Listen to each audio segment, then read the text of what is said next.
Hello, I'm a Democrat, and I'm running for President of the United States. My voting history shows that I've done everything I can to support our minority groups. I want to end the war against illegal immigration, because, after all, they're citizens too. However, my opponent rejects the idea of such acceptance. He's even been seen stopping Hispanics in the street and accusing them of being illegal. From drafting legislation to give free food stamps and welfare, to personally distracting the Border Patrol for easier passage, I am truly here for the people.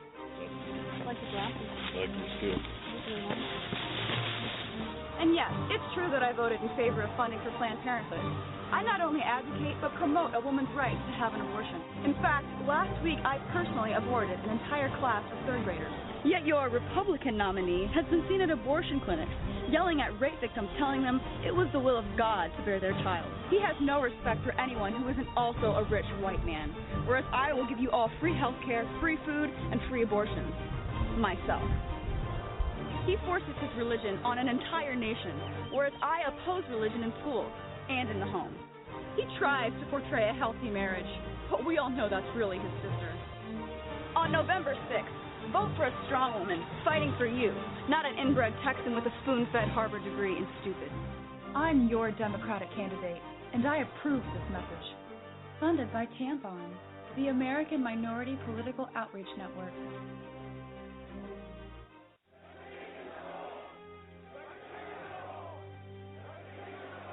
Rob Stark. He's the biggest celebrity in the North. But his father was a traitor. He arrested his own mother. His bastard brother deserted the Night's Watch. And he couldn't defend his own castle. Worst of all, Rob Stark hasn't stopped the wildlings from invading our lands and taking our jobs. He even has an illegal alien for a nanny. And now he wants to be king in the North? King? Some people say he's really a wolf. Some people say he eats dead people. We can't wait until it's too late. Send a raven to Winterfell now and tell Rob Stark to go back home. Stop eating dead people and defend the damn wall. This ad paid for by Crossbows GPS. Daenerys Targaryen. She says she is the mother of dragons. But would you trust her with your kids? Her father was a maniac. She palled around with Dothraki terrorists. She asked the city of Karth for a government bailout. Then she lost 3 baby dragons after placing them in an unlocked wooden box. An unlocked wooden box.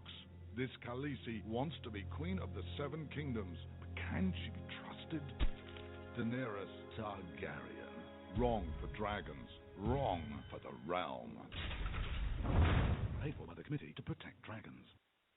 We don't know anything about him. He was never really vetted. Is he really the true-born son of Robert Baratheon?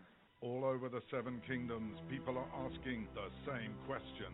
Who is the real King Joffrey? The people of Westeros are hurting. Winter is coming. Crop yields are falling, and the price of fuel is going up. The cost of peat moss is through the thatched roof. And this young and inexperienced king takes advice from a whoremongering imp and has launched an illegal war in the north. What is King Joffrey hiding? This is not our kind of family values. King Joffrey. What a bastard. What a bastard. Paid for by the young Baratheons for freedom. On the battlefield, there's a saying America's military men and women live by. Never leave a fallen warrior behind. Ever. Off the battlefield, Wounded Warrior Project operates with the same goal. We leave no warrior behind. Wounded Warrior Project is a non-profit organization created to help our men and women returning home with the scars of war. Whether those scars are physical or mental, we're here to make sure that they heal. And whether it's helping those with post-traumatic stress disorder live a normal life again, or giving much-needed support to injured warriors in veterans' hospitals. Because no one deserves our help more than the men and women who risk their lives to keep us safe. Wounded Warrior Project. We never leave a fallen warrior behind. Ever. Learn more about what we do at woundedwarriorproject.org.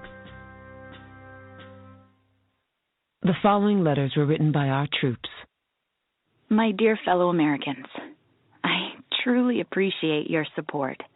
I was starting to wonder if people had forgotten about us over here, but then one of my buddies showed me this website, and now as tears are streaming down my face, I can see for sure that you haven't. Private Emily B., U.S. Army. It's so heartwarming to see the American people not letting the men and women of the armed forces be forgotten. Your letters make a group of grown men, battle-hardened and gruff, act like a bunch of kids around a Christmas tree. Thanks. Staff Sergeant Matthew H., U.S. Army. Your support may be the most important thing our troops can carry with them. But don't take our word for it. Take theirs. To show your support, visit americasupportsyou.mil. Brought to you by the U.S. Department of Defense and the Ad Council.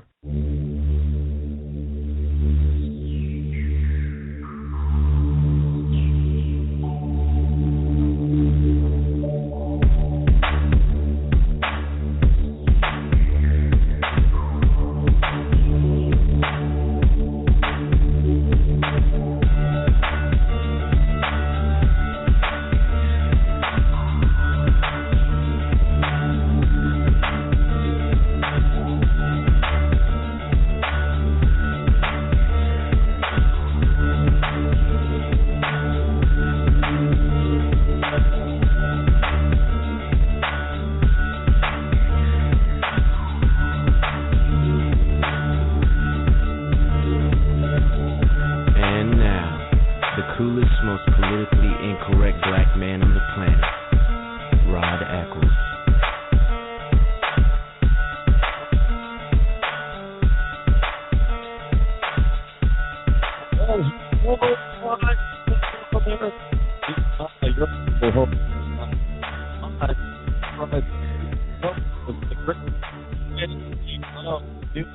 Their big motto is still live free or die. It is not a big government or bust, and I know because, of course, as I do every day, I checked today, and it has not changed. It is Hump Day, Wednesday, April the 8th, in the year of our Lord 2015, and we had snow here in New Hampshire. In fact, some models were predicting as much as 2 to 4 inches, but I think all we're going to get is a dusting, thankfully. Yeah, that 2 to 4 inches had some people scared, because here it is, April the 8th, and we're getting a snowstorm. And I've always said, we're never out of the woods as far as having a major snowstorm until May 1st. Then we can rightfully say that winter is over. Although there have been some instances where Mother Nature has Jack Frost has talked to Jack Frost, and Jack Frost has talked to Mother Nature and delivered us quite the belt of a snowstorm in May. And there was even one year it was in June. But for the most part, once May 1st gets here, we are 99% most likely out of the woods and heading towards summer. But that is not always the case before May the 1st. As in today, it was rather cold and wet, and obviously it was cold enough for it to snow. So people have to turn on their heat and go chop some more wood and toss in their wood stoves and fireplaces to keep warm. Thank you, global warming. I do have some global warming, man-made global warming news for you a little bit later. You're not going to believe it, but they're at it again, and now they're look. I've told you these people are crazy. They're going to try every which way but Sunday, and if they could, they'd try Sunday too, to get you to either believe their BS, their lies in man-made global warming, or to force you to believe it through law, rule, and regulation. Got some news on that, though. That'll be up later. First, I want to talk about the Yohar Tsarnaev guilty verdict. Look, we had a TV station and radio station here that jipped in programming to talk about nothing because there was the jury says they have a verdict. So for about 20 minutes, they really talked about nothing while all the parties involved were assembled back in the courthouse. Look, I understand it's an important case, but it's not that important because I don't think anybody was surprised by the outcome. Really. There was no surprise about the outcome. The man was obviously guilty. I mean, he admitted that he did this stuff. So there was no question of his guilt. He and his brother decided to go on a bombing spree, and they got caught. Thankfully so. However, let me bring something to light about this story. We all talk about how, this guy's, justice has to be done. This guy has got to pay. And now, since the verdict is in, he's guilty on all 30 counts, which some of the counts are really stupid. Because, and this goes to prove, this is a side note, this goes to prove that we have too many laws on the books. Because, let me give you an example. Let's say it's late at night, there's nobody on the highway, you're doing 75 and a 65. Well, you get pulled over and you get a speeding ticket for doing 75 and a 65, right? Right. Well, maybe the officer who pulls you over decides to give you a ticket for reckless driving. And then maybe he decides to give you a ticket for, using a dangerous instrument or something. Now, you didn't do anything differently. All you did, you weren't driving dangerously. All you did was drive 75. But we have at least 3 laws that you've just broken with one incident. See what I'm saying? There's too many laws in the books. And just because there were 30 counts doesn't mean that he did anything any worse. It's just that there are so many laws in the books that, if you jaywalk now, it used to be that you just got a ticket for jaywalking, not crossing at the crosswalk. Now it's, jaywalking. It's endangering a motorist. It's, endangering the welfare of your own being or what have you. There's just a ton of things for doing one thing. That's all it is. And that actually leads to oppression. That type of legal system, law system, leads to oppression because there's just too many laws. I think, just 1 or 2 of the laws was probably enough to get this guy. Now they move on to the phase of the trial called the sentencing phase or sentencing trial. And now is the time when people have to decide, those in the legal system involved in the case have to decide whether he gets life in prison or he gets the death penalty. I know there are people out there, some in the clergy. Think about this. Clergy, and Obama was out there a few days ago disparaging Christians as not being loving, and here you are, some Christians out there crying, no, just give him life. We shouldn't kill him.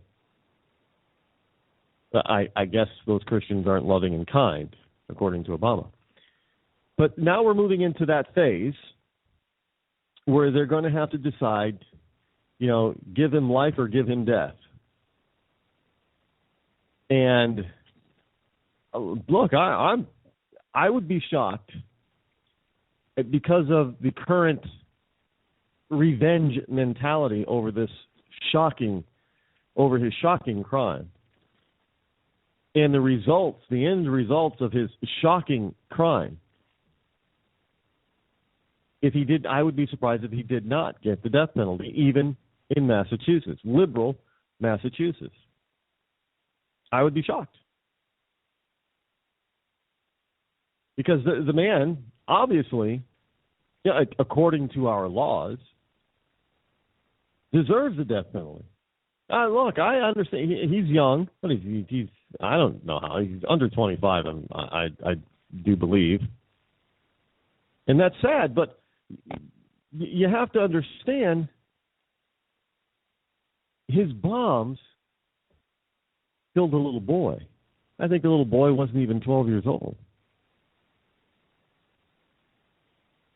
Yeah, he has a price and penalty to pay. I don't think that if you sit him in a jail cell for the rest of his life, he will ever come to regret what he did. You know, it's like Charles Manson. I mean, that man did all kinds of horrible things, and I don't think today he doesn't regret it. In fact, he warns us, don't let him out, don't parole him. He warns us every time he's up for parole, you better not let me out.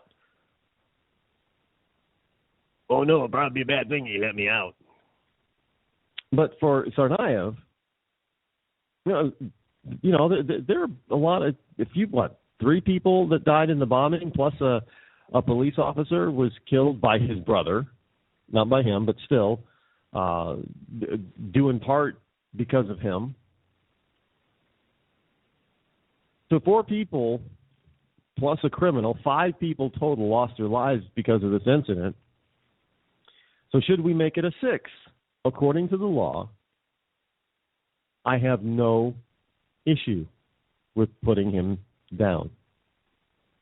I don't.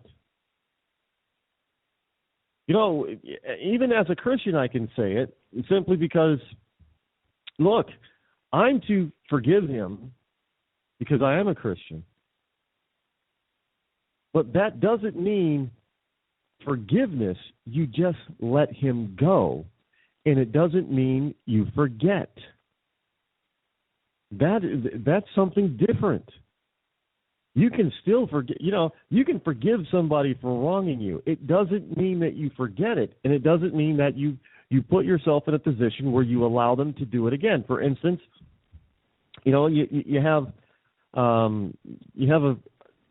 your child. Let's say, your 20-year-old child is living with you, and there's money sitting on your dresser.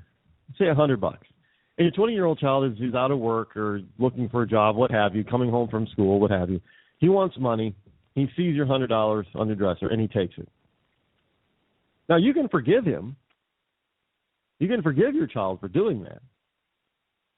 But it does not mean that you have to go ahead and put another $100 on the dresser. You can remember what he did and remember to lock up your wallet so he doesn't take it again. See the difference there? It's the same thing with Tsarnaev. We can forgive him of his acts, of his deeds. It doesn't mean that he's free from justice. It doesn't mean that look, you can apologize all you want to. It doesn't mean you're now absolved of any wrongdoing that you've done. You've got to make that right. Now, how do you replace limbs? How do you replace lives? How do you repair broken and shattered lives? Well, you can't. It would be one thing if he could just say, you know what, I'm sorry, I'm so sorry. Let me pray and bring them back to life. That's not possible. It's not going to happen. So it does not mean that justice stops because we forgive them or they say they're sorry. And they can, be full on believe in their own hearts and come from the bottom of their own hearts that they really are sorry and they repent. It does not mean they are allowed to get off. Period. I don't know why the left doesn't seem to understand this thing. This sort of thought. Saying you're sorry is one thing. It doesn't necessarily mean anything. But just because you say, I'm sorry, with the tears flowing down your face and your head hung low and your shoulders hunched forward, and you're sobbing, I'm sorry. Yeah, you can truly be sorry. Doesn't mean you're off the hook, though. I can truly forgive you. Doesn't mean you're off the hook. This young man did something very, very bad. He got caught, and he has to pay the price. Plain and simple. Whatever the price is, he's got to pay it. Now, I am sure he knew what the price could be. It could have been the ultimate price. Could have been his life. At some point, even when he was being hunted down, his brother paid the ultimate price before he got to trial. Brother was killed. Could have happened to the younger Tsarnaev. They knew the risk, and yet they did the deed anyway. Now, he has to pay the price. I do not feel sorry for him. I do not have empathy for him. I do not have sympathy for him. He did the dastardly deed. Now he has to pay. And if our system says because he's guilty beyond a reasonable doubt, which he is because he admits he did it and participated, if we follow the letter of the law and he deserves to be put to death, then so be it. He knew the potential risk, and he lost. Now, let me mention something about how he got caught, which is pretty, kind of scary in itself. And I'm not talking about the gunfights, the gun battles that led to, an officer and his older brother's death. But I'm talking about the method by which our government went about to catch them. Now, you have to understand that Boston and a few communities were basically put on martial law, curfew. You weren't supposed to be out in the street. And this was just for a crime, folks. I mean, if this, we have to get the bad guys, so they were telling us. So if that's the case, then why isn't the city put on a lockdown every time there's a crime committed until they catch the perpetrator? This is what they did.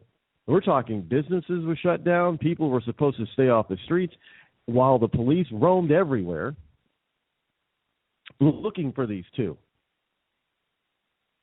That's kind of scary that our government was able to institute basically martial law just to catch a criminal, and the vast majority of people were okay with it. Now, I'd be like, are you kidding? How can you possibly be okay with that? Well, we needed to catch him. What, you couldn't catch him any other way? You had to institute basically martial law for a crime. It's not like we're in the middle of a war or something, and or there was a terrorist attack like in New York City with lots of devastation, lots of death. No. They just wanted to be able to catch them, so they told us. What it really was a test to see how the American people, at least some populations, would be willing to accept a martial law imposition for just about any reason. And all they have to do now is just say, the next time they want to do something like that, is just say it's for public safety. Hey, this was for the public safety that we had this imposed, this travel ban and quarantine and curfew, so people wouldn't get hurt by the cops, basically. But I'm saying to myself, you guys are accepting this?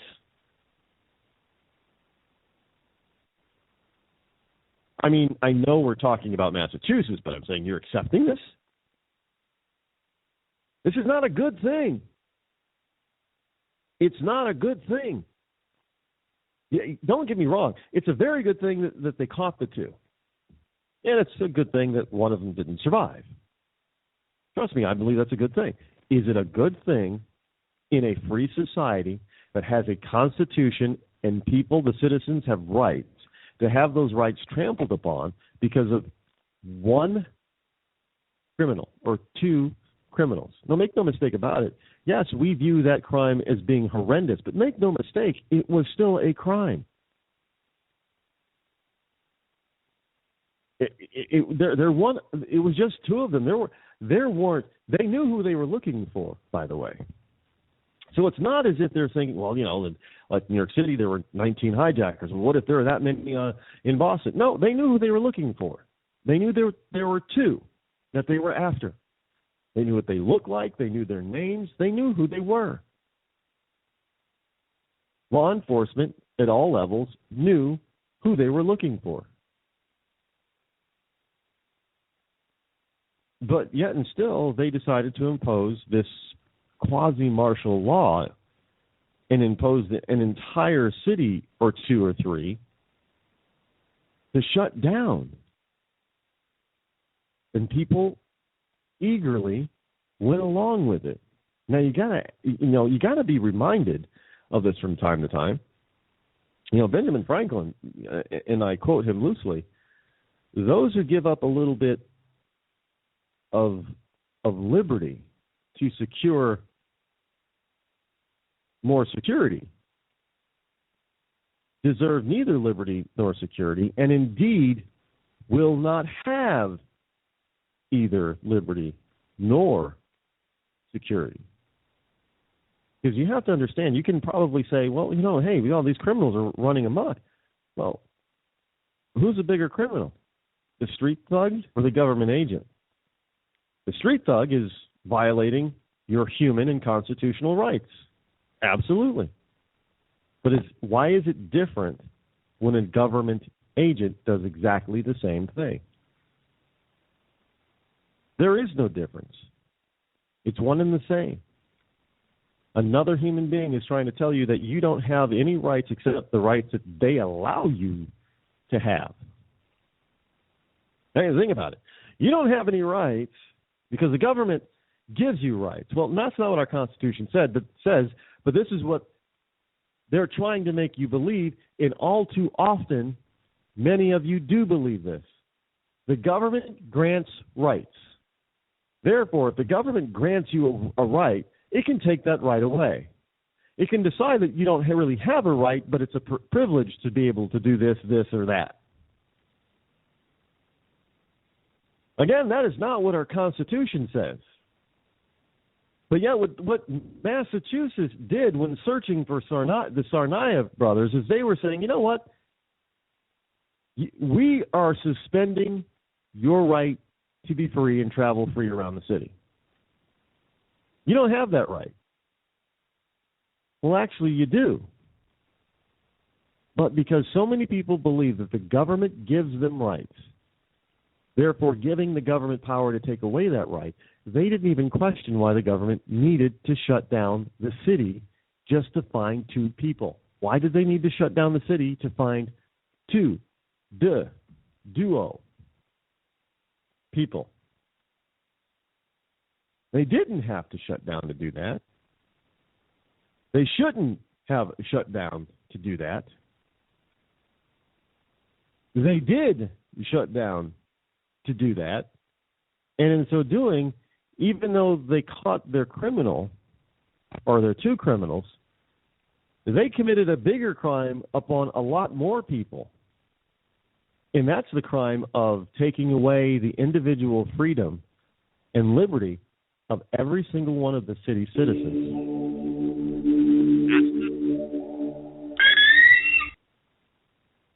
Come on down to the newest pub in Texas, Rednecks, where our beer kegs are always full. Don't ask what brand it is, because it all tastes like warm piss.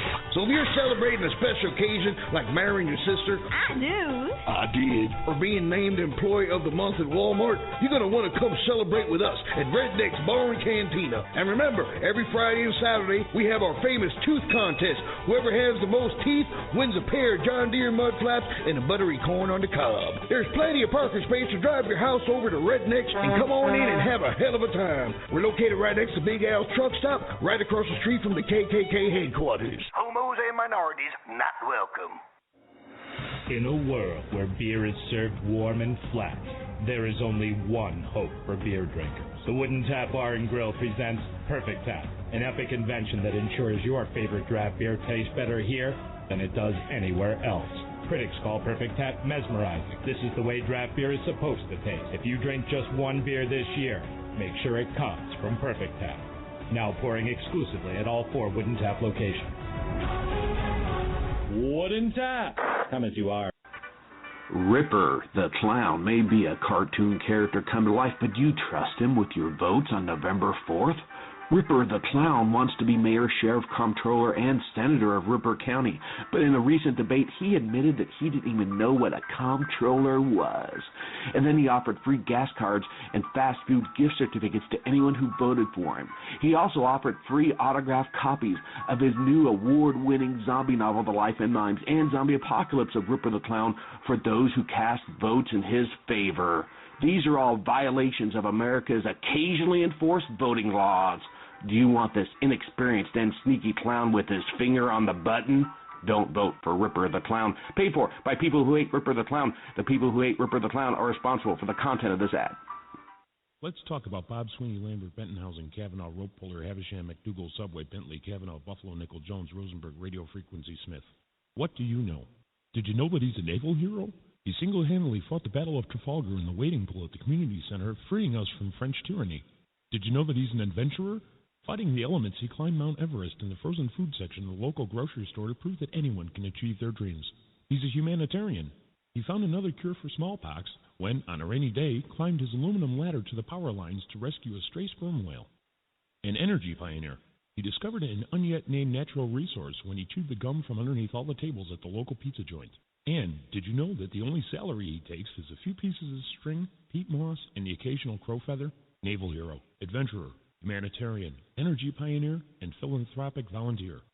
That's Bob Sweeney, Lambert, Bentonhausen, Kavanaugh, Rope Pillar, Havisham, McDougal, Subway, Bentley, Kavanaugh, Buffalo, Nickel, Jones, Rosenberg, Radio Frequency, Smith. On Tuesday, remember to punch number 7 and vote for Bob Sweeney, Lambert, Bentonhausen, Kavanaugh, Rope Puller, Havisham, McDougal, Subway, Bentley, Kavanaugh, Buffalo, Nickel, Jones, Rosenberg, Radio Frequency, Smith for Village Idiot. He's what this city needs to feel better in the eyes of the world. Paid for by the Friends of Bob Sweeney, Lambert, Bentonhausen, Kavanaugh, Rope Puller, Havisham, McDougal, Subway, Bentley, Kavanaugh, Buffalo, Nickel, Jones, Rosenberg, Radio Frequency, Smith.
Zinc Media. Feel the power of knowledge.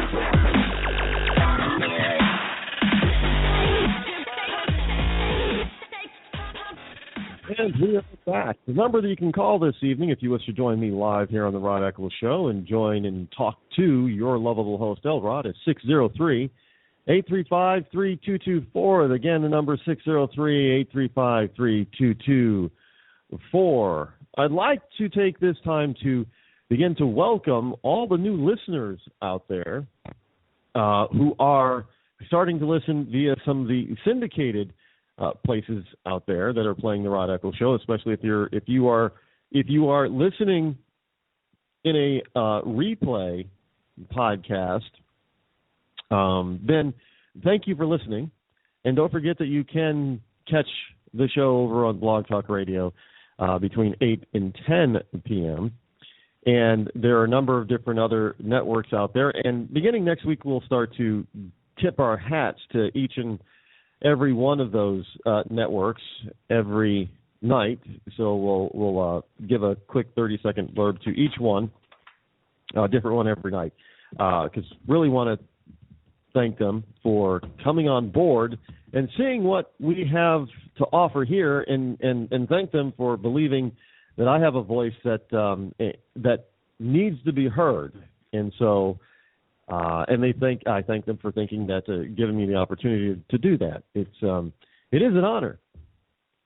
It is a true honor, and I will strive to live up to the excellence. Now, again, every once in a while, I'm sure there are going to be technological glitches, but we're working to make sure that those do not pop up. I am not I don't give up, by the way.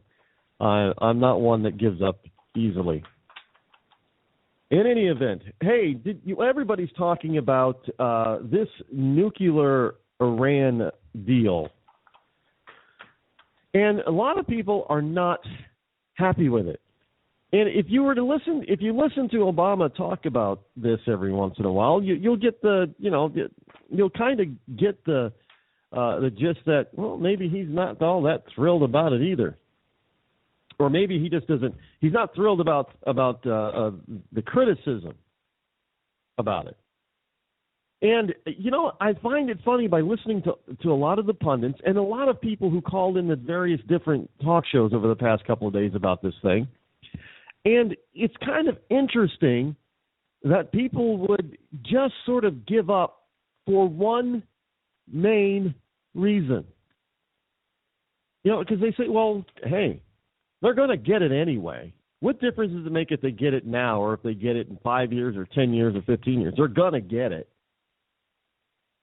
And then they'll follow up with, well, the Soviet Union, the old Russia had nuclear weapons, and they never used them.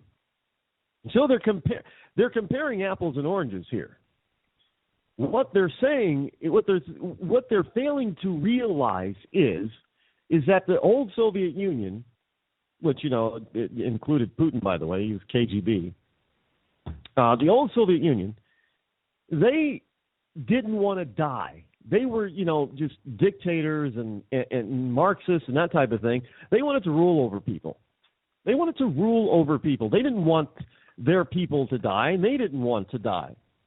The difference with the Iranians here is, so with the Russians, with the Soviets, there was this idea of mutually assured destruction. Okay, Soviet Union, if you launch, we're going to launch. And we have just as many, if not more, nukes than you do, so you probably will not survive this exchange. A great number of your fellow citizens will not survive this exchange.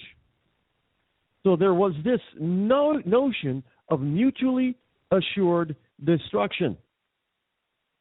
So the Soviets realized by having a nuclear war, they couldn't win. You ever see the movie War Games? In the end, the computer is going through all these different scenarios and then comes up with the fact that it's like tic-tac-toe. You can't win. There's no winner in an all-out nuclear war between the Soviet Union and the United States. Nobody. That's what kept both sides in check. Seriously. But now, with Iran, they don't have the same moral mentality as the Soviet Union. This is why you cannot let them have a nuclear weapon ever, because they believe, their form of Islam believes that at least within the Middle East, but the whole world, in order to bring in paradise on earth, this old earth has to go out in war and fire and destruction. They want to die so they can achieve and get, be martyrs and get their 72 virgins and all that kind of stuff in a utopia. They want to be the heroes so that Allah will put them here in his utopia. That is what they believe. They want to usher in the utopia. If they get the bomb, they will see that as a gift from Allah, and that means it must be used. It cannot be, stuck in a silo somewhere and not used. They must use it. They have to go ahead and try to destroy Israel. They have to try to destroy all the infidels, which includes the entire West and the United States. They have to destroy us. If they have a weapon that can do that, you better believe they will try to use it. So this stupid, idiotic notion, hey, the Soviet Union's had them, and we didn't get into a nuclear war with them. Look, this is different. We're talking apples and oranges here.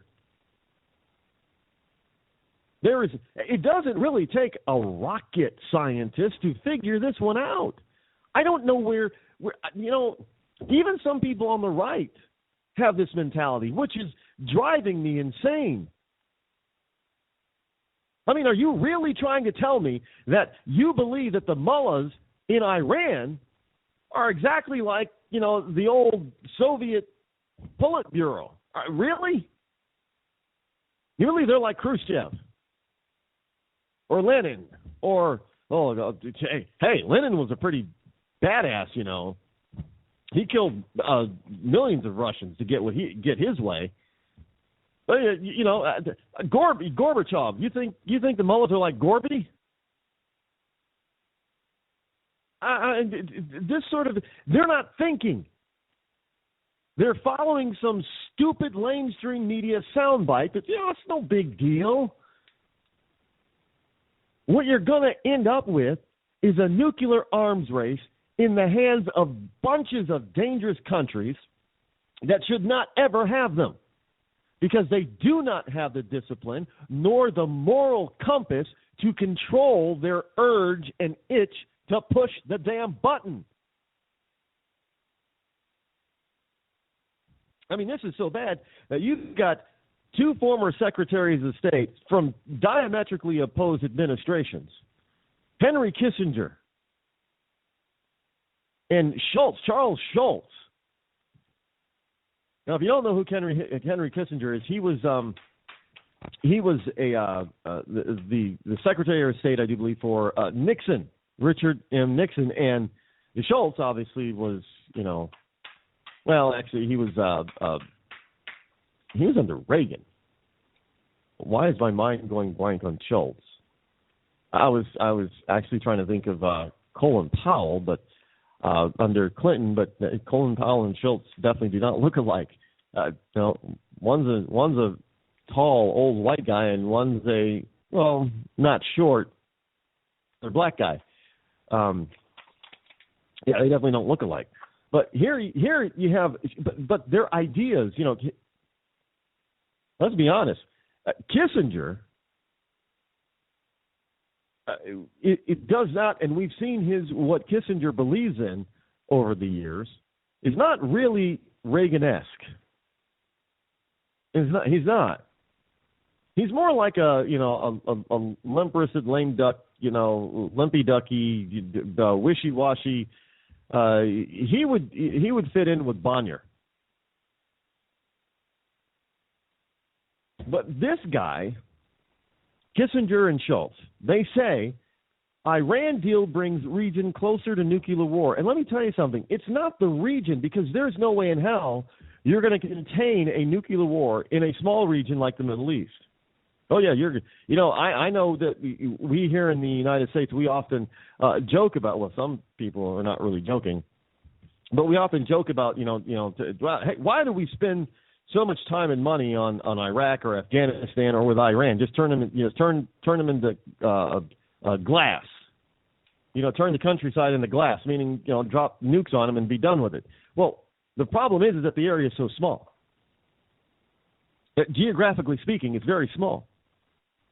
Not to mention, we've got one of our friends over there, Israel. They wouldn't avoid the fallout, literally. But see, the point is that you've got those over there that, look, people are saying, well, look, you've got Saudi Arabia and Egypt and Jordan and Qatar and a few others out there who are trying to fight against Iran in Yemen. Well, understand that none of them over there really want Israel there. Don't think it's because in this particular case, it's not the enemy of my enemy is my friend. It's not the case. Hey, well, to a certain degree, you might, there has been leaked information that Jordan and Saudi Arabia have seemingly agreed to let Israel use their airspace in order to attack Iran to keep them from getting the bomb. So in this particular, to that extent, you might say the enemy of my enemy is my friend. But after all that's said and done, if they take out Iran, do not doubt me that Egypt, Jordan, and Saudi Arabia will turn their attention to Israel to get rid of them. But they can't. The reason is that they know what the Iranian form of Islam is all about. And it scares the rest of them to death because they don't happen to necessarily believe in bringing on an apocalyptic future in order to bring in utopia on Earth. They don't particularly subscribe to that religious theorem. But Iran does. And they don't care if they die. In fact, they want to die. The Soviet leaders didn't want to die. They didn't really want the majority of their people to die. So you tell me where the similarity is. There aren't any similarities between Iran today and the old Soviet Union. The Soviet Union wanted to survive. Iran wants the new utopia. And the only way to get it is if we all die. Did I make myself clear on this? The reason why you do not let Iran have a bomb is because it is not a case that they may use it. It is a case of they will use it, and the only question is when. So the question is once you let them have it, the question becomes, well, when are they going to use it? Are they going to use it today or next month or next year? They're going to use it. Look, logic in their own rhetoric tells us so. Now, hey, if they don't actually believe in the utopia on Earth and they really don't want to die, then that's fantastic. Then no, they won't use it. But let me ask you this. Are you really willing to bet the entire world's population's lives on that? I'm not. I'm going to assume the worst in that they actually mean what they say. I don't know how else to put it. It isn't going to be if you let Iran have the bomb. It isn't a question of them using it or not. Well, they won't use it. It's only a question of when are they definitely going to use it, because they definitely will. Well, Rod, you could be wrong. I hope I am on this one. The problem is with all the evidence out there, it's pointing to the fact that I'm right. And the problem with me being right, if they get the bomb, is that there's not going to be anybody left to say, for me to say, see, I told you so. Just saying. I don't, it's absolutely, moving on to another topic, because it makes no sense. To let them, I have no idea what's going on or going through, but I don't think Obama really wants to bring in maybe he is a Muslim, a closet Muslim. I don't care about that part. I mean, I don't believe what goes on in his mind is anything the same as what goes on in Iranian mullah's mind. I don't think it's the same. So I don't know where look, the guy, some people say that he's been hypnotized. It's kind of like the Lord of the Rings thing in the Return of the King. Where the Rohan king has been possessed by Saruman. And, he's not, some people are saying, hey, Obama's kind of like a puppet. His strings are being pulled from outside. And to all you Bilderberg and Illuminati type of nut job conspiracy theorists, let me tell you something. If your conspiracies are right, then it's all about them wanting to rule a planet. Well, there has to be a planet with people on it for them to rule. They don't want complete, total annihilation of this planet. Iran does. So I'm sure that if they're pulling Obama's strings, they know for a fact that if you're going to give a nuclear bomb to somebody, you're not going to give it to Iran, because it means everybody in the Illuminati or the Bilderberg or whoever they are, Rothschild, it means they're deaths too. And if they want to rule and have all the money, then they're sure as hell they don't want. I don't know. Are you telling me then that the Bilderbergs and the Illuminati or the Rothschild, they're really just Muslims who want to die and go to Allah in heaven and receive their 72 versions and usher in the utopia here on earth? Is that what you're saying? Because that's what you're obviously saying. If you believe that this is what they want, which is why I don't believe in all these.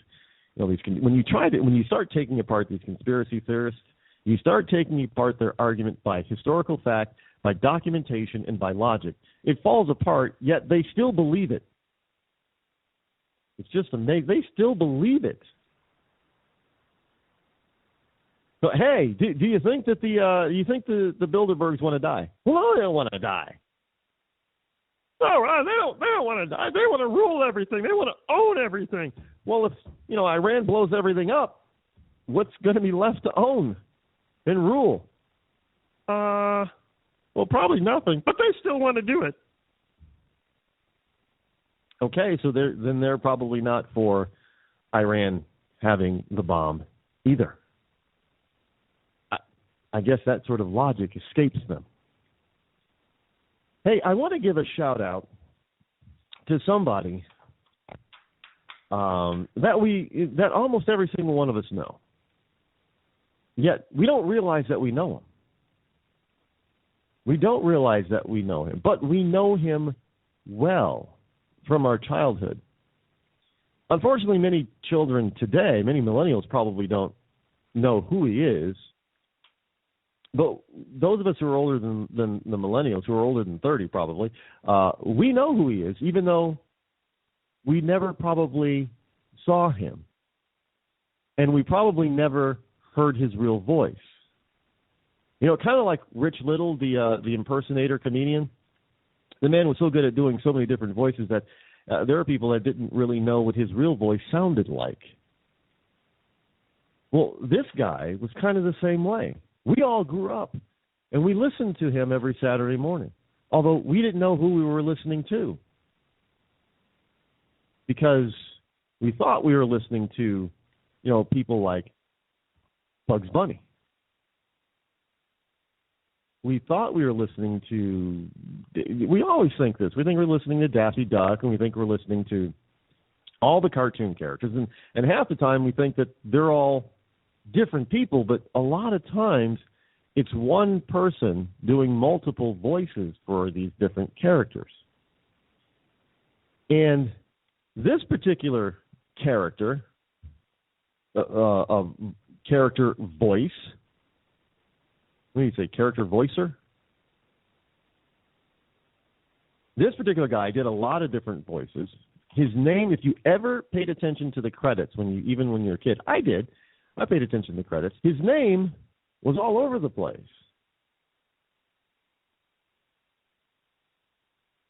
He's a popular satirist, and he's also known as the voice of Looney Tunes. In reality, he was a voice actor. Stan Freberg was 88 when he passed away earlier this week. Stan Freberg, basically he skewered pop culture and McCarthyism with his satirical records and did cartoon voices for nearly 6 decades. Passed away of pneumonia and respiratory problems in Santa Monica. He was 88. Back in November, Mr. Freberg was honored by his many friends at the Egyptian Theater in Hollywood. Harry Shearer was the host, and Steven Spielberg and Tom Hanks sent a video tribute from location in Germany. It was the best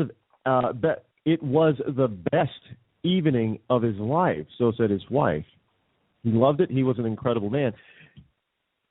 He did the voices that none of us will ever forget. He began his 6-decade career doing impersonations on Cliff Stone's radio program back in 1943. Then he soon began voicing the characters of Warner Brothers cartoons, working with the genre king Mel Blanc. He voiced Junior Bear, Beaky Buzzard. No, Beaky Buzzard. Nope. And Tosh, one of 2 goofy gophers opposite Blanc. But perhaps the young actor's most enduring portrayal was the seemingly slow Pete the Puma, one of my favorite Looney Tunes characters.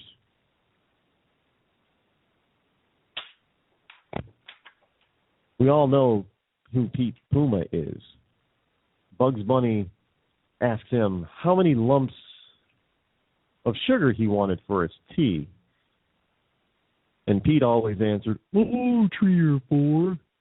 And then Bugs proceeded to pound 3 or 4 lumps on his head. He's a part of pop culture. He's a pop culture icon, a pop culture legend. He, like Mel Blanc, brought joy to many a child and adult alike throughout the years. He was missed. But let me say, every time you happen to turn on the TV and you happen to turn on the Cartoon Network or whatever station or network that you're watching, and you happen to see a cartoon that would happen to be a favorite of yours back in the day, why don't you hang around long enough to see the credits of who's voicing your favorite characters? You might see that one of those characters is voiced by none other than Mr. Freberg. And then you might have a different appreciation for this gentleman. But I always knew who he was. I had a great appreciation. He will be missed and remembered.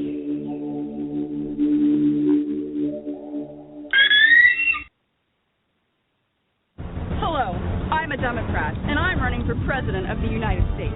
My voting history shows that I've done everything I can to support our minority groups. I want to end the war against illegal immigration because, after all, they're citizens too. However, my opponent rejects the idea of such acceptance. He's even been seen stopping Hispanics in the street and accusing them of being illegal. From drafting legislation to give free food stamps and welfare, to personally distracting the Border Patrol for easier passage, I am truly here for the people. I'd like to draft. Like this too. And yes, it's true that I voted in favor of funding for Planned Parenthood. I not only advocate, but promote a woman's right to have an abortion. In fact, last week I personally aborted an entire class of third graders.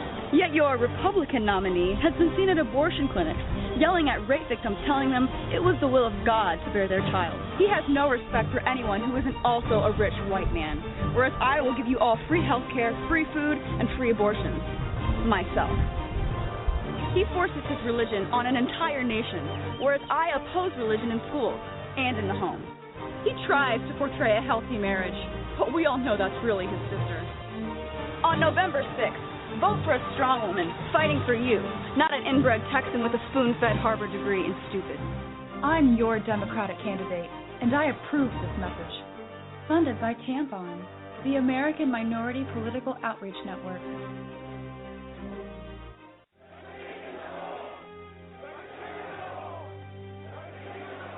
Rob Stark. He's the biggest celebrity in the North. But his father was a traitor. He arrested his own mother. His bastard brother deserted the Night's Watch. And he couldn't defend his own castle. Worst of all, Rob Stark hasn't stopped the wildlings from invading our lands and taking our jobs. He even has an illegal alien for a nanny. And now he wants to be king in the North? King? Some people say he's really a wolf. Some people say he eats dead people. We can't wait until it's too late. Send a raven to Winterfell now and tell Rob Stark to go back home. Stop eating dead people and defend the damn wall. This ad paid for by Crossbows GPS. Daenerys Targaryen. She says she is the mother of dragons. But would you trust her with your kids? Her father was a maniac. She palled around with Dothraki terrorists. She asked the city of Karth for a government bailout. Then she lost 3 baby dragons after placing them in an unlocked wooden box. An unlocked wooden box. This Khaleesi wants to be queen of the 7 kingdoms, but can she be trusted? Daenerys Targaryen. Wrong for dragons. Wrong for the realm. Paid for by the Committee to Protect Dragons. We don't know anything about him. He was never really vetted. Is he really the true-born son of Robert Baratheon? All over the 7 kingdoms, people are asking the same question. Who is the real King Joffrey? The people of Westeros are hurting. Winter is coming. Crop yields are falling, and the price of fuel is going up. The cost of peat moss is through the thatched roof. And this young and inexperienced king takes advice from a whoremongering imp and has launched an illegal war in the north. What is King Joffrey hiding? This is not our kind of family values. King Joffrey. What a bastard. What a bastard. Paid for by the Baratheons for freedom. On the battlefield, there's a saying America's military men and women live by. Never leave a fallen warrior behind. Ever. Off the battlefield, Wounded Warrior Project operates with the same goal. We leave no warrior behind. Wounded Warrior Project is a non-profit organization created to help our men and women returning home with the scars of war. Whether those scars are physical or mental, we're here to make sure that they heal. And whether it's helping those with post-traumatic stress disorder live a normal life again, or giving much-needed support to injured warriors in veterans' hospitals. Because no one deserves our help more than the men and women who risk their lives to keep us safe. Wounded Warrior Project. We never leave a fallen warrior behind. Ever. Learn more about what we do at woundedwarriorproject.org. The following letters were written by our troops. My dear fellow Americans, I truly appreciate your support. I was starting to wonder if people had forgotten about us over here, but then one of my buddies showed me this website, and now as tears are streaming down my face, I can see for sure that you haven't. Private Emily B., U.S. Army. It's so heartwarming to see the American people not letting the men and women of the armed forces be forgotten. Your letters make a group of grown men, battle-hardened and gruff, act like a bunch of kids around a Christmas tree. Thanks. Staff Sergeant Matthew H., U.S. Army. Your support may be the most important thing our troops can carry with them. But don't take our word for it. Take theirs. To show your support, visit americasupportsyou.mil. Brought to you by the U.S. Department of Defense and the Ad Council.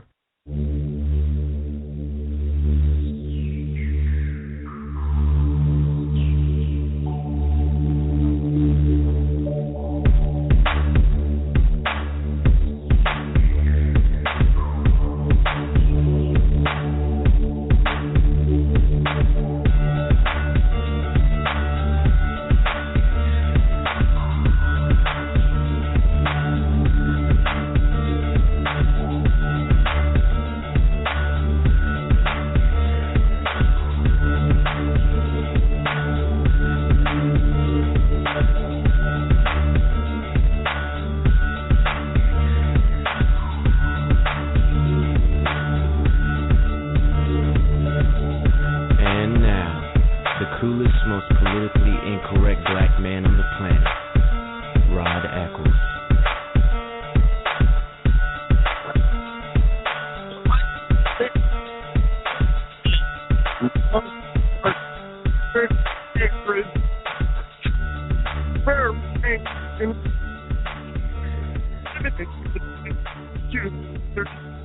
Modulator. What's happened to the Illusion 236 space modulator? That creature has stolen it. Oh, delays, delays. Yes, Bugs Bunny. You know, the problem is I can watch Bugs Bunny and quote a lot of the lines. I don't know, people think I'm crazy and they look at me like I have two heads or something. Anyway, good evening, my fellow Americans. It is I, your lovable host, El Rod, coming to you live from my bunkerized home studio, where the motto of the Granite State is still live free or die. It is not big government or bust. It's hour number 2 of the show here on this Wednesday, Hump Day, April the 8th in the year of our Lord 2015, as I'm coming to you currently live. And, of course, those of you who are listening out there on the podcast, don't forget that you can still call the show live if you are so inclined to do so at 603-835-3224. That's 603-385-3224. Look, I know some of you might.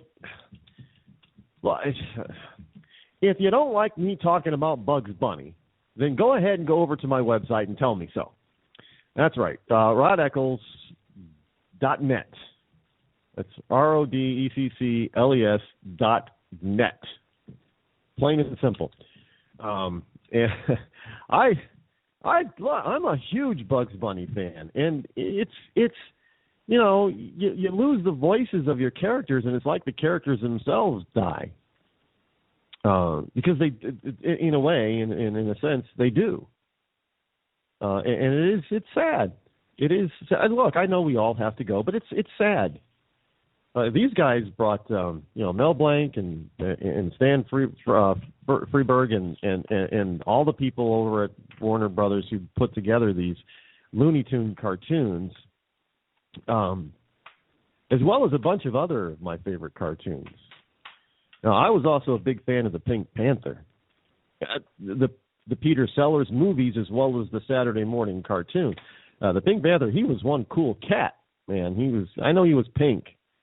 Today, that's not a cool color for somebody to have, but yeah, you try and tell me that Panther wasn't cool. And Hong Kong Phooey was another one that I loved. I loved Top Cat. Anybody remember Top Cat? The original Super Friends. Love that too. Today's cartoons just they don't meet up to the stuff that was done back in the Warner Brothers heydays up through the 70s, and even the 60s cartoons. Even if you watch some of the 60s cartoons like Space Ghost, they were very hip at the time. They're very dated because they're very hip and very centered around the 60s and the movement era of the 60s. But don't tell me that you didn't watch Josie and the Pussycats. And don't tell me you didn't watch Scooby-Doo. Now, I have to admit, I didn't like Mighty Mouse, but a lot of people did. Here I come to save the day, and Freebird. Well, he didn't lend his voice to a lot of those, but the big ones that we remember from Warner Brothers, he did. So, it's pop culture. We talk about pop culture in this show. If today's culture was more, quote unquote, square, like culture of yesterday, our country would be a hell of a lot better off. It really would. I'm not saying going back to the 50s, but hell, just go back to the 70s, man. At least then there was still a sense of self-responsibility and self-dignity. I don't know, we've lost a lot of it today. Let me tell you. Yeah, and I'm reminded in the chat room, Tom and Jerry, one of my favorites. Love Tom. You know the reason why I really loved Tom and Jerry? Because on most of the original Tom and Jerry's, their opening credits reminded me of like I was going to watch a movie. I was starting to watch, and they were hilarious. They were hilarious cartoons, and they were so well done.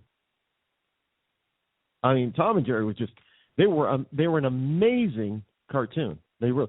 I know if you look at them today, there's a lot of the era, that they came out of. There's a lot of stereotypes that are in cartoons, and a lot of kids today probably won't get all those stereotypes. I fully understand that.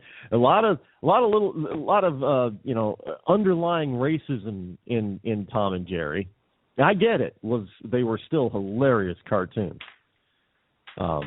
But it was what it was back in the day. But it's still one of my favorites. I remember coming home from school, and Tom and Jerry was one of the cartoons that was one of the afternoon TV shows. I don't think they really do that anymore. Remember the afternoon schoolhouse special, whatever it was? It was like it came on like once a week or something like that. But those were there. But my sister liked Popeye. I wasn't a huge fan of Popeye, but I still watched it. It was okay in my book. And there were way too, numerous. I'm probably forgetting a lot. Even going into the 80s, there were some cartoons I absolutely loved, but not so much in the 90s or 2000s. There aren't many because they really started to, excuse my French, suck. Sticking with the pop culture theme right now, and this is something that really does sort of tie into political debate, if you will, especially now with the Indiana thing. Barry Manilow, some of the younger listeners of the program, they may not really know who Barry Manilow is, but Barry Manilow is a huge musical icon. He got started, I do believe, in the early 70s writing jingles. I think he wrote, all the Pepsi jingles of the 70s. Barry Manilow wrote those, and many, many others. And then he made it big in the mid and late 70s with, I Write the Songs and Mandy, and he was a huge pop star. He was, even though he was older, he wasn't the young little teeny bopper, and he definitely didn't get in trouble, but he was, you could equate him to Justin Bieber of the day. That's how huge Barry Manilow was at his height. And he wrote a lot of songs for a lot of other artists as well. Another one is wrote a lot of songs for a lot of other artists and hit after hit after hit. There are two other notables. Carole King. I think she's got 100. She's one of the most prolific hit songwriters ever. And Barry Gibb of the Bee Gees wrote a lot of stuff for a lot of different people. A lot of hits there. But Barry Manilow, back in the 90s, actually in the 80s, it was rumored, but this was before, it was cool and kosher, was rumored that he might be a little gay. And the rumors kind of persisted. You know, is he the pop culture's the pop music world's Liberace? Because basically that is really how he was what Liberace did to classical music and performance and stage presence, especially in Las Vegas. That's who Barry Manilow was really compared to. And people wondered, is he going to be like Liberace? And then I think sometime in the 2000s he came out. It sort of came out, or he didn't deny it. Well, today Barry Manilow has admitted that he married his manager, Gary Keith. So if there was any question about Barry Manilow's sexual preference or sexuality, I think by marrying his manager, who happens to be a guy named Gary, should put that to rest. And, of course, this is being touted and lauded. Well, look, Barry Manilow is gay, and Barry Manilow can get married. Why can't everybody get married? And gay writes this, and gay writes that. I'm just telling you, this is how they use these people, which, by the way, which is why because some people think that, the stars that are in the closet, they don't need to be afraid to come out anymore. No, they don't want to come out because it's not that they're afraid. They just don't want to be used for the left's, that radical left-wing agenda. They don't want to be used for it. Doogie Howser, otherwise known as Patrick Neil Harris, was pretty clear on that. He once said that he didn't want to get involved in this whole gay rights issue thing because he wasn't sure, and I quote, "I'm not sure if I believe in all of that stuff." In other words, he was referring to he wasn't particularly sure if he believed in all the stuff that the radical left-wing gays and gay agenda were trying to foist upon the rest of us. And indeed, there are a lot of gay people who do not believe in the radical agenda.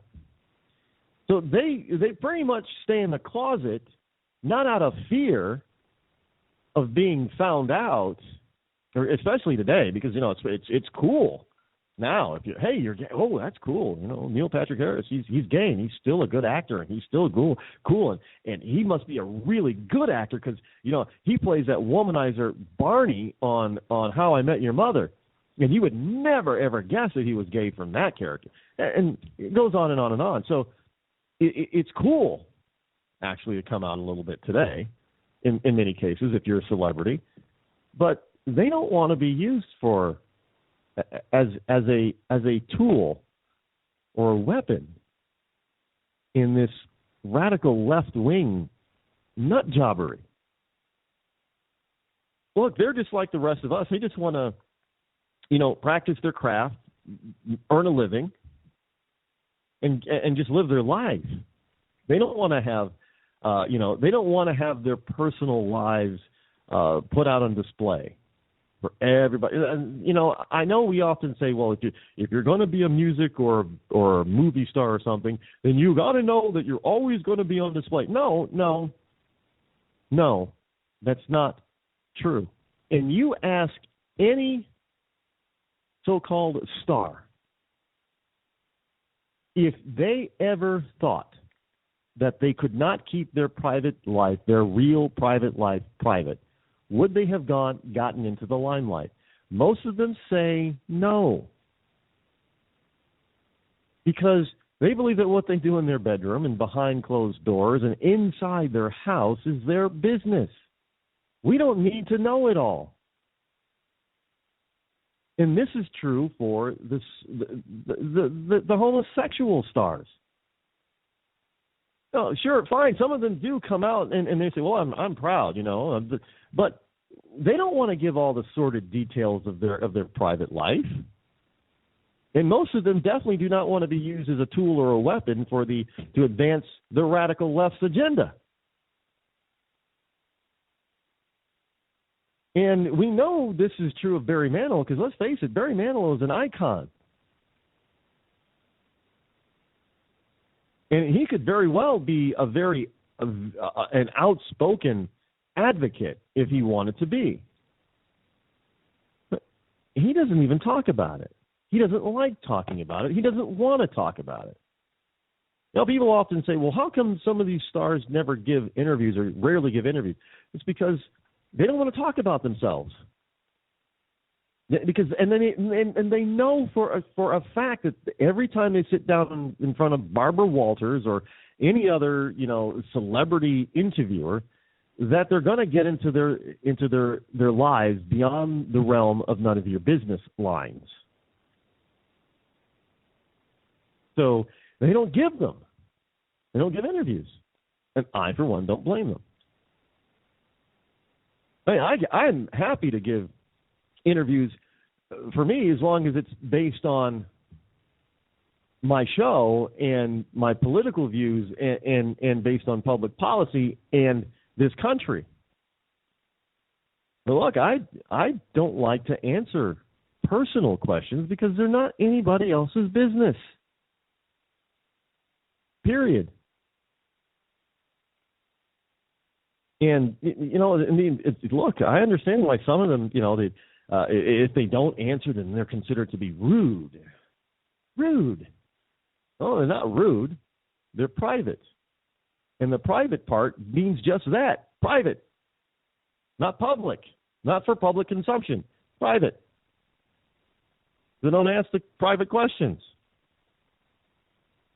And look, I don't see Barry Manilow out there doing an interview circuit. Not going around yelling at the top of his lungs, hey, guess what? I'm gay and I got married to a guy. It just sort of came out. But, hey, good for him. Look, if that's what he wants to do, and as long as he's not trying to foist or push that on other people, because let's face it, straight people really don't push being straight on other people. You just are or you aren't. But why is it that some small fraction of a minority feel that it's okay to push homosexuality on all of us? And then get mad when we don't accept them. Just saying. Hey, there's some hypocrisy going on out there. Some big hypocrisy. And this is in the realm of so-called equal pay or better pay. Hey, we have all these CEOs that are making huge amounts of money. They're just making all kinds of money. And the people that they employ in their businesses that make them so rich are only making like $8 or $9 or $10 an hour. Why don't they give up some of their money to pay their employees better? Why don't they? And some of these CEOs are out there advocating a raise in the minimum wage. Now, the funny thing is, I don't know. No, maybe I'm wrong, but I don't know of a single company, be they led by a conservative CEO or a liberal CEO, that is paying anybody the minimum wage of $15 an hour or more unless their community has it in law that they have to. I don't believe that there are. Are there? Somebody tell me if there is, because I don't know. But here we have hourly pay for fast food CEOs is pretty astonishing. This is a Yahoo News story. Basically, as legions of fast food workers and their supporters prepare for a major nationwide strike next week, did you know that there was going to be a nationwide fast food worker strike? Well, I guess you're not going to look. They better think twice about this, because have they not seen the videos or heard the 911 tapes of these people going into fast food joints like Kentucky Fried Chicken and McDonald's and not being able to get their nuggets or their fried chicken, and they go off the wall or they call 911. So I don't know if you want to piss off these people, these fast food eaters, because when they want their nuggets or they want their fried chicken, they want it. So they're getting some powerful ammunition in their push for a $15 an hour national minimum wage. An analysis published Monday shows just how enormous the chasm is between what the average worker makes and restaurant industry CEOs, some of them who are quite liberal in their public views. Let me just give you an example here. Chipotle. This is, and they broke this down. Yahoo News is reporting something from USA Today. And USA Today broke down the CEO's salaries into an hourly basis based on if they work, 40 hours a week, like as if anybody just works 40 hours a week anymore. Well, some of them can't work 40 hours a week, but because they're only part-time. But they're basing it on a 40-hour pay week. The Chipotle co-CEO Montgomery Moran, M-O-R-A-N, gets the equivalent of $13,489 per hour. I don't see anybody in his Chipotle restaurants making $15 an hour without tips. Starbucks. This is the company that is supposed to be so conscious and so wonderful towards and so liberal. I mean, this is the company, Starbucks is the company that wanted to have a talk about race. This is the same company that refuses to put Starbucks stores in many, minority neighborhoods. They've redlined these neighborhoods, and they're not putting stores there. But they still want to have a race conversation or a conversation about race. So Starbucks, their CEO, Howard Schultz, who also talks about, people not getting paid enough at the lower end of the economic scale, and that maybe we should have a higher minimum wage. Well, this guy doesn't pay his baristas $15 an hour, willingly and freely, but he makes the equivalent of $10,285 an hour. Oh, that seems like a lot to me. And you go down the line, Panera Bread CEO Ronald Sheikh, S-H-A-I-C-H, makes the equivalent of $1,292 an hour. The other Chipotle co-CEO, Steve Ellis, makes $13,471 an hour. You want to know why your coffee's going up? Well, Dunkin' brand CEO Nigel Travis earns $4,889 per hour. Even the venerable Wendy's and Domino's CEOs, Emil Brolick and Patrick Doyle, make over $3,500 an hour. And yet they want to be out there to tell us that we should support a minimum wage of $15 an hour. But they're not paying their employees that $15 an hour. No. But somehow they think that a law is better to get them to do something that they should probably do on their own since they're advocating it in public policy. I don't know. Hey, look, Starbucks also, if you want to talk about race, how about you start putting some Starbucks restaurants and stores in the more diversified neighborhoods? Then you'll get some real talk about race. And start paying these people $15 an hour on your own. Then you might get some support from others who say, that's a good idea. But instead, you'd rather be hypocrites.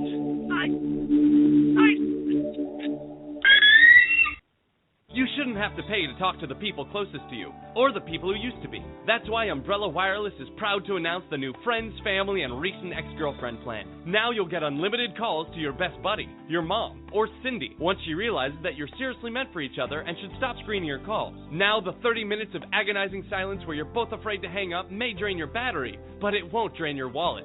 And you'll get unlimited calls just to check if she still cares enough to pick up, with no extra charges. With the Friends, Family, and Recent Ex-Girlfriend plan, your phone will automatically answer calls from your ex, because maybe she finally realizes that you're the only one for her and wants to get coffee sometime. Now, after lonely nights of looking at pictures of the road trip you took together when everything was great, your misspelled texts are absolutely free. The only thing you have to pay for is the booze.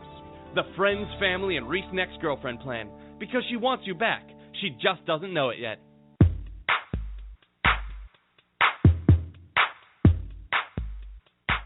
Some people have had changes in behavior, hostility, agitation, depressed mood, suicidal thoughts, or actions while using the U.S. government. Some people had these symptoms when they began a phone call or verbal discourse with the U.S. government, and others developed them after several weeks of interaction, but have improved after stopping for 2 or more days. If you or your family notice agitation, hostility, depression, or changes in behavior, thinking, or mood that are not typical for you, or you develop suicidal thoughts or actions, anxiety, panic, aggression, anger, mania, abnormal sensations, hallucinations, paranoia, or confusion, stop all federal government interactions and definitely do not call your doctor as Obamacare has gone into effect.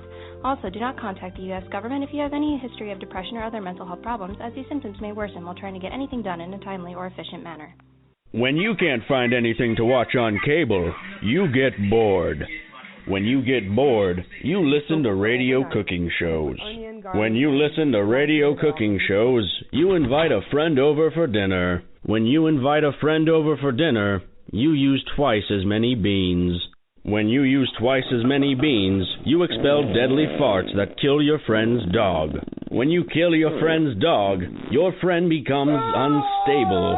When your friend becomes unstable, you're sued for everything you're worth.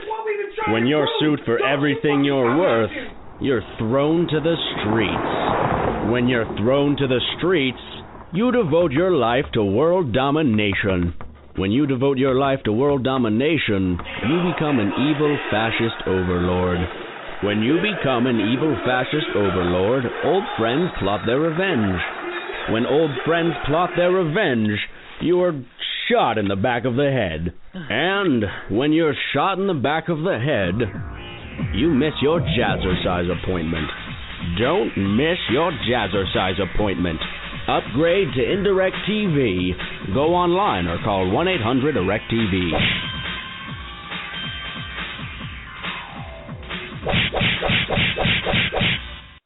Come on down to the newest pub in Texas, Rednecks, where our beer kegs are always full. Don't ask what brand it is, because it all tastes like warm piss. So if you're celebrating a special occasion, like marrying your sister, I do. I did, or being named Employee of the Month at Walmart, you're going to want to come celebrate with us at Redneck's Bar and Cantina. And remember, every Friday and Saturday, we have our famous tooth contest.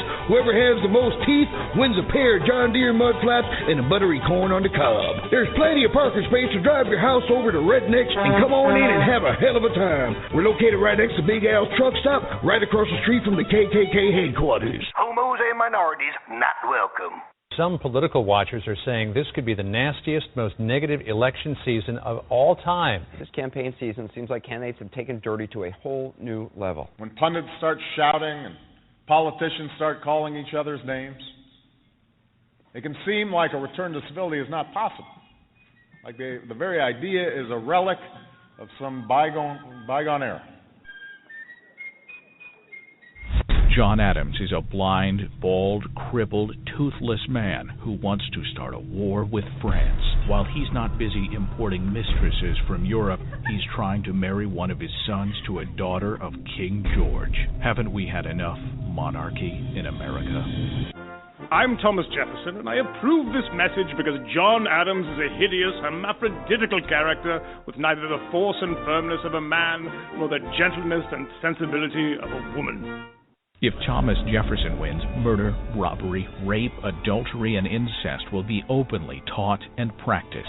The air will be rent with the cries of the distressed, the soil will be soaked with blood, and the nation black with crimes. Are you prepared to see your dwellings in flames, female chastity violated, children writhing on a pike? I'm John Adams, and I approve this message because Jefferson is the son of a half-breed Indian squaw raised on hoe cakes, and Hamilton is a Creole bastard brat of a Scotch peddler. The nastiest, most negative election. Candidates have taken dirty to a whole new It can level. seem like a return to civility is not possible.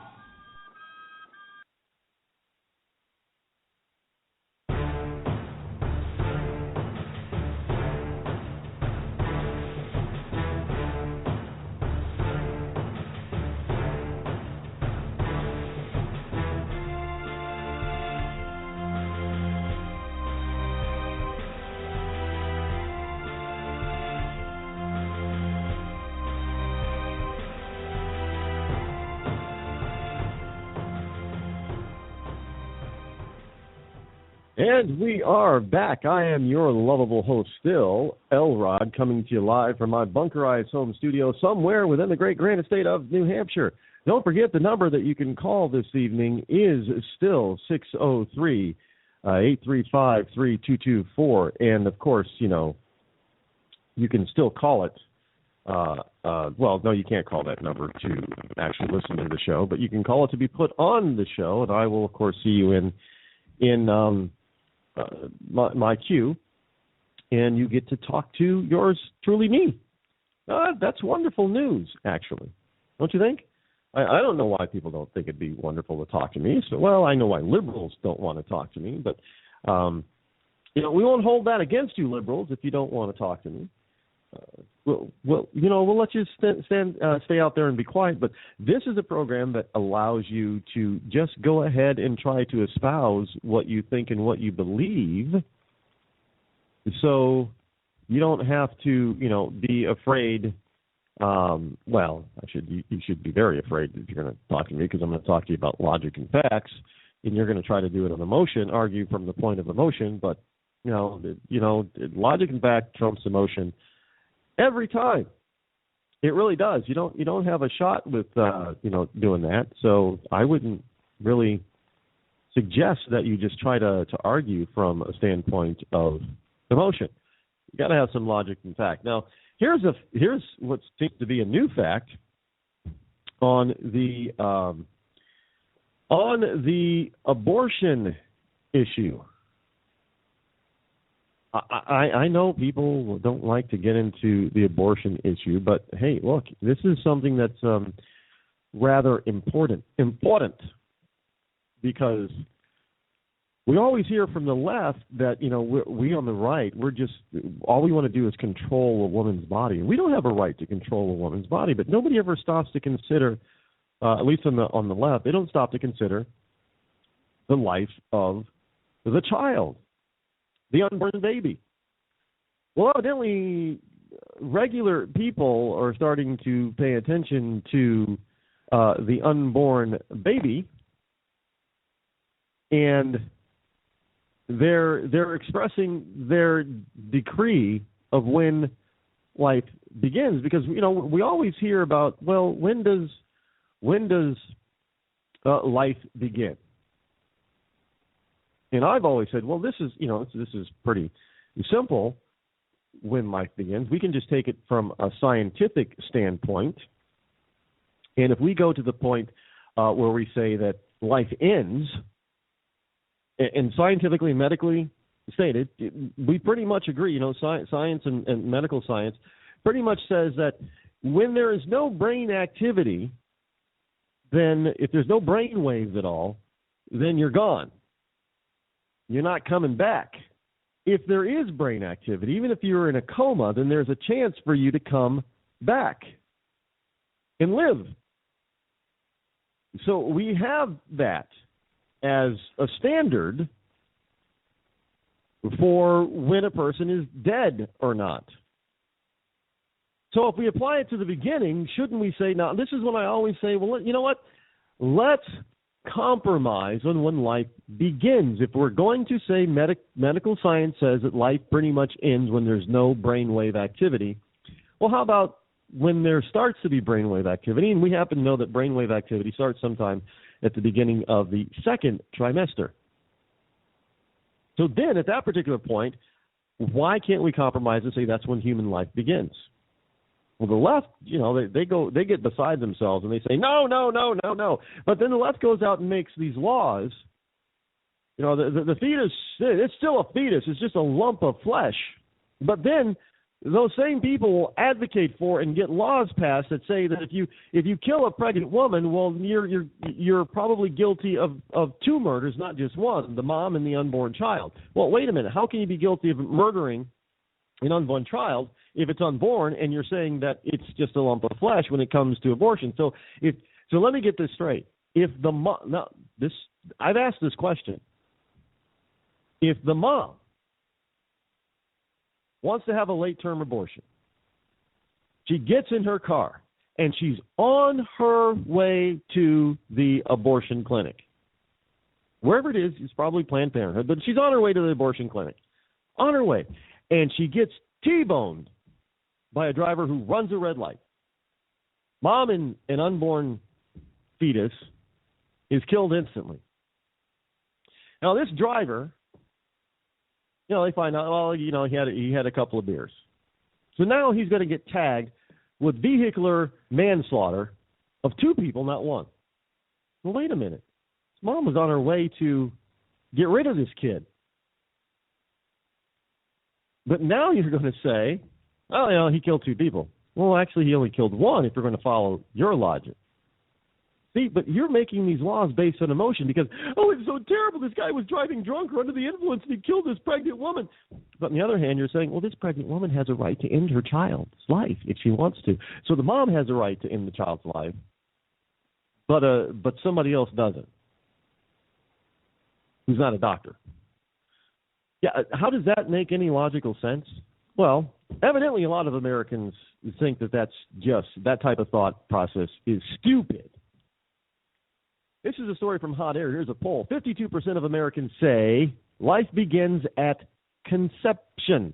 Not sometime after, not in the second trimester, not in the third trimester, not when the kid is born, not when the kid takes his first breath, but at conception. So that ends that argument as far as I'm concerned about when does life begin, because, we're always told, well, the majority, majority of Americans want gay marriage, and the majority of Americans want equal rights, and the majority of Americans want this, and the majority of Americans believe that there should be a woman's right to choose. Well, hey, guess what? Majority of Americans say life begins at conception. Now, here's part of the story that was in Hot Air. Police said Lane, this is in March, the Boulder County District Attorney's Office announced that Donnell Lane would not be charged with murdering Michelle Wilkins' 7-month-old baby. Now, Lane attacked a pregnant Michelle Wilkins with a knife, cutting out her baby in the melee. Yeah, that sounds pretty gruesome. Now, police said Lane, who was a Colorado certified nurse's aide, attacked Wilkins, who's 26 years old, on March 18th at Lane's apartment in Glen Place in Longmont, Colorado. Now, Wilkins went to the home at about 11:51 a.m. to respond to a Craigslist ad of baby clothes for sale. Now, Lane's husband, David Ridley, came home at 2:15 p.m. to take his wife to a prenatal checkup. He was met at the stairs by Lane, who was covered in blood. Now, she told her husband that she had a miscarriage and that the baby was in the bathtub upstairs. Now, Ridley said he rubbed the baby slightly, then rolled it over to hear and see it take a gasping breath. Now, Wilkins, who was wounded in the basement, called 911 at 2:41 p.m. Lane was arrested at Longmont United Hospital at 7:46 p.m. So this woman decided that she was, going to take somebody else's baby. But was it a baby? Well, in order for it to be a baby, it had to have personhood before it was ripped out of its mom's womb, because it didn't go to full term. So this whole notion that life doesn't begin at conception, I believe, is a false narrative and false notion, simply because the left wants to have evilness alive and well in this country. Because on one end, they don't want you to tell them what to do, but on the other end, they want to tell the rest of us what to do all the time. And then they base some of their laws on emotion. Well, you know what? The kid is not a kid until you kill it. And then it's a kid.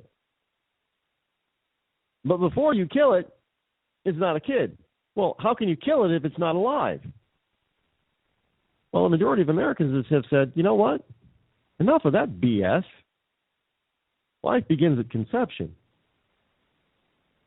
And maybe our laws should be reflected around that. And if we did that, if we accepted life begins at conception, well, I guess that means you really can't have abortion on demand, then can you?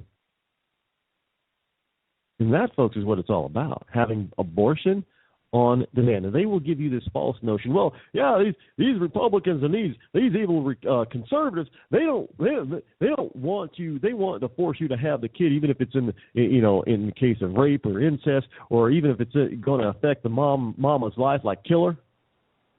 Yeah, kill her dead. And for most Republicans and constitutional conservatives, that is not what we're saying at all.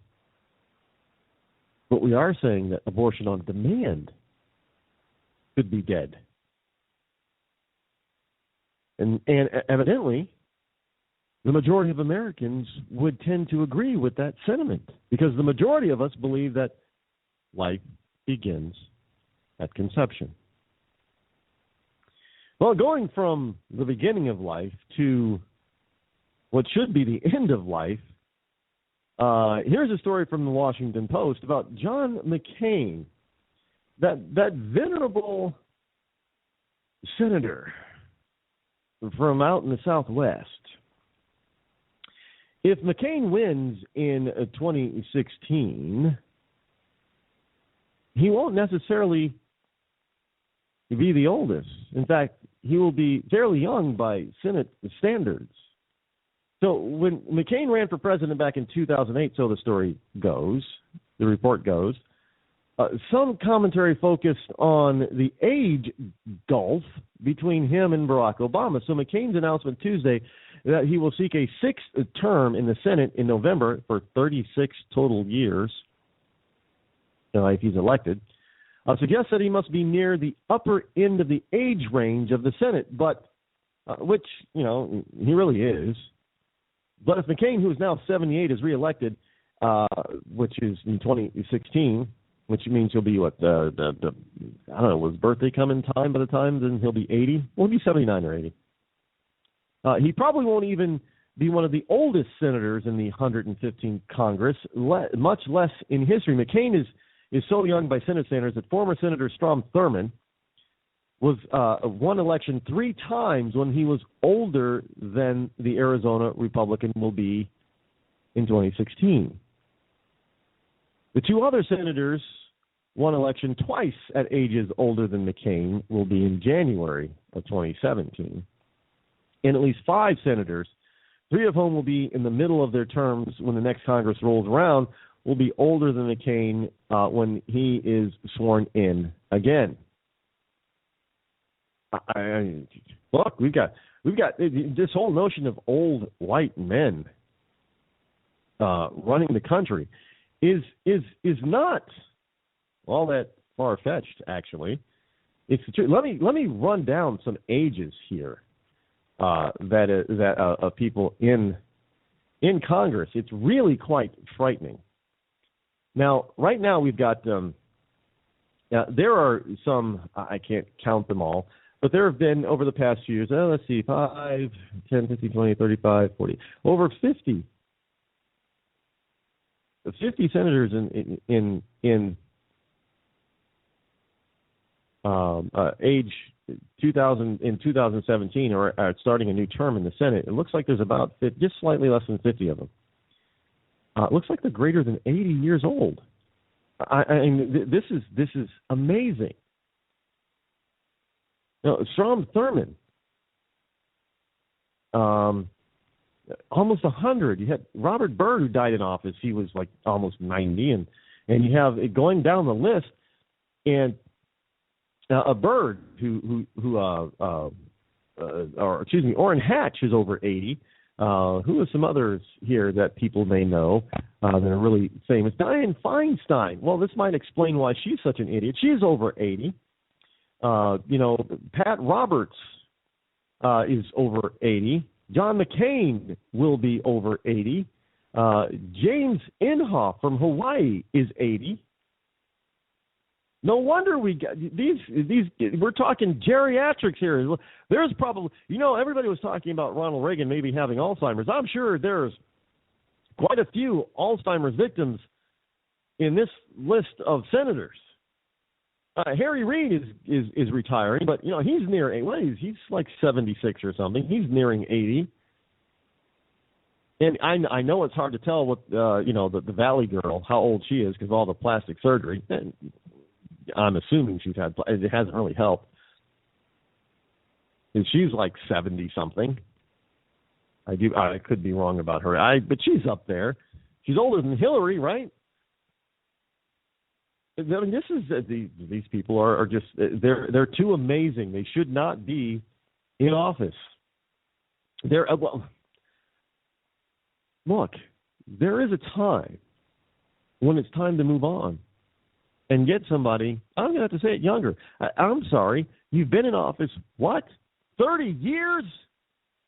Are you kidding me? That should not happen.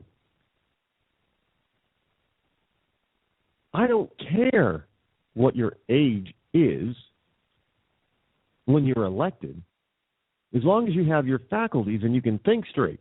I agree with that. However, if you've been there for 4 or 5 terms already, you're old and stale at any age. It's time for somebody new. You're not the only qualified person in your district that can hold your seat. Get out of the way. This is why we need term limits. Because term limits would prevent all these geriatrics from, there's all that experience, Rod, and wisdom of age. Well, really? Are you going to infer that wisdom onto Harry Reid? Have we lost all sensibility? You're going to infer wisdom onto Inhofe, one of the most liberal people out there, senators. You're going to infer that wisdom over to Nancy Pelosi, Barbara Feinstein? How about Maxine Waters? How old is that bat? I mean, really, seriously, we got to infer wisdom onto those idiots? Wisdom does not necessarily come by age. I know some 18 to 20-year-olds that are very wise. And I know some 60-year-olds that are just very immature and unwise and stupid. And that's the same for being in Congress, whether it be in the House or the Senate. There are some in there that are pretty wise at a young age, and those that have been around for a long, long time. I mean, you seriously wonder if they have all their faculties. Because when they open their mouth, I mean, even their own supporters, sometimes their jaws drop and hit the floor. I mean, she said, "What?" We have to pass the bill in order to find out what's in it. I'm sure there were, plenty of her staffers that were running around thinking, "Oh my God, how are we going to spin this one?" It's not going to be easy to spin that. There's another poll out there. I know for a person who really doesn't like polls too much, I seem to find them a lot. Well, they come across my newsfeed, and they grab my attention because of the headline, and then they give me all this stupid information. And again, I'm not a big fan of polls. I don't care if they support my theory or my political view or personal view or not. I don't really believe in polls because polls can be manipulated. However, there is some truth in the polls, especially when they're done by liberal organizations or liberal-leaning poll takers with a liberal-leaning poll question, and the number still comes out to be a majority on the conservative side. I then realize that if they're asking in such a way as to get a more liberal response and they're still getting the majority as conservatives, conservative thought, well, that means that a vast more majority of those being polled, as well as those not being polled, are more conservative than liberal. Well, I mean, you can't deny that. I mean, if you get an ABC, CNN poll or something like that, and it says, 60% of American people believe that, in this way, and it's conservative in thought. Well, if CNN is involved, You know that's probably down by 10 points, so the number's probably closer to 70%. Just saying, this is how you have to look at the polls, and it shouldn't be that way. But look, the mainstream media shouldn't be the way that it is either, but it is. So you have to look at each part through a filtered lens in order to get a good idea of what the truth is. But here's another poll, and I got to tell you, and this is a Newsmax, and I got to tell you, I'm thinking it's probably not too far off. This is a poll on Obama, and the poll basically says that Obama is far more popular in Cuba than in the USA. The results of a new poll shows that President Barack Obama is far more popular in Cuba than he is in the United States. This is a Bendixson and Amandi poll for Univision Fusion. Noticias Fusion, Hispanic, obviously, Spanish. It finds that 46% of Cubans hold somewhat of a positive opinion of Obama, while another 34% have a very positive opinion of him. Now, this Univision Noticias Fusion obviously is, because you're looking at Univision, it tends to be a little bit on the liberal side. But basically, it says combined, that amounts to about an 80% approval rating, which is much higher than Obama's approval number in the U.S., which is currently at 47%. Now, the Fusion poll found that Cuban President Raul Castro approval rating is at 47% in Cuba. Wow, don't they have something in common? How do you like that? Well, I'm out of time for tonight. I'm Rod Eccles. I will catch you back here same bat time tomorrow. Until then, stay free.